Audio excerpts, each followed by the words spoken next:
Un momento sicuramente interessante, questo ricordare Alessandro Taibbi con un avvenimento sportivo che vede anche la partecipazione di tanti ex del Leonardo. Ne parliamo con il vicepresidente, il professore Mangione. Sì, è vero, anche quest'anno è un momento, perché per noi è un momento particolare, non è una festa, ma è un ricordo. Ricordare Alessandro Taibbi perché è dentro il nostro cuore, lo facciamo con tanto rispetto e lo facciamo come scuola e lo facciamo assieme alla famiglia. Qui infatti vicino a me c'è il fratello di Alessandro che sarà ricordato per tutta la mattinata e sarà ricordato con i compagni, gli ex compagni che sono qua presenti e vogliono essere presenti. Questo è un momento emozionante e commovente per noi. È un momento di particolare raccoglimento, di particolare modo di volere ricordare Alessandro, perché Alessandro rimarrà sempre nei nostri cuori.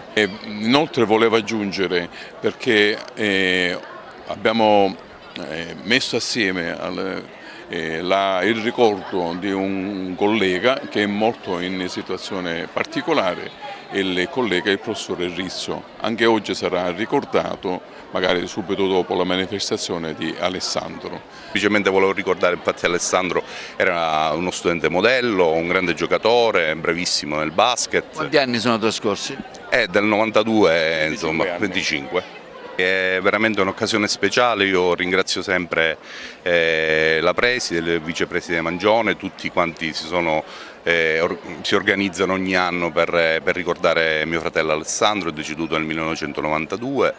È veramente un'occasione per rincontrarci, salutarci, insomma ricordare Alessandro nel migliore dei modi. Siamo qui ogni anno per questa occasione che a noi riempie il cuore e lo spirito, ci divertiamo, vediamo gli ex professori, qualcuno c'è ancora, qualcuno è andato già in pensione, chiaramente gli ex compagni di classe, amici comunque di una vita, quindi poi all'insegna dello sport, quell'occasione migliore, il basket è stato lo sport per tanti di noi che ci ha accompagnato durante la crescita, quindi non possiamo che esserne felici.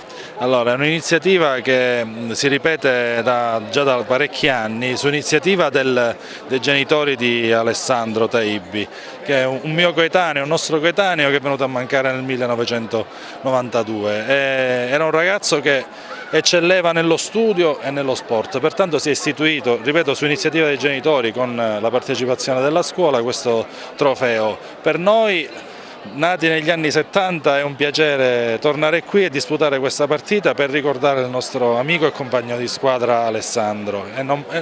Non manchiamo già da parecchi anni. I ragazzi di oggi come rispondono a questo momento anche di ricordo? No, i ragazzi diciamo, ogni anno, anche perché ci sono sempre le nuove generazioni che entrano in questo liceo, sono curiosi di sapere, di conoscere Alessandro per com'era e partecipano. Il professore mi ha detto che anzi ha richieste da parte dei ragazzi per giocare di più rispetto alla disponibilità dei posti di squadra ed è molto partecipato, insomma ci tengono molto. Poi c'è anche un premio che va agli studenti, un premio in denaro che va a uno studente particolarmente meritevole.